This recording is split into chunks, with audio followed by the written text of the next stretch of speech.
Hi, 3 ways to share content in a Microsoft Teams meeting. Have you ever struggled to share content in a meeting? I know I have, so I'll walk you through 3 ways to share content from a Teams meeting. You can present slides using PowerPoint Live. Click Share at the top of the meeting window. Then scroll down to the PowerPoint Live section, select the one you want, and start sharing or browse your PC. You can even share that same presentation right from PowerPoint. And with your presentation open, click the Present in Teams button, then Present to share your content in your current meeting. Now, let's say you want to share a document or image that's open on your computer. Select Share, then Screen once you started sharing. You can start collaborative annotations by clicking the pen icon at the top of the screen to highlight areas, add notes, or even let anyone in the meeting annotate on top of what's being shared.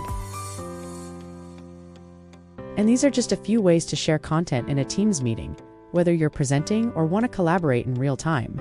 And for more inspiration, Teams, tips, or how-tos, don't forget to subscribe.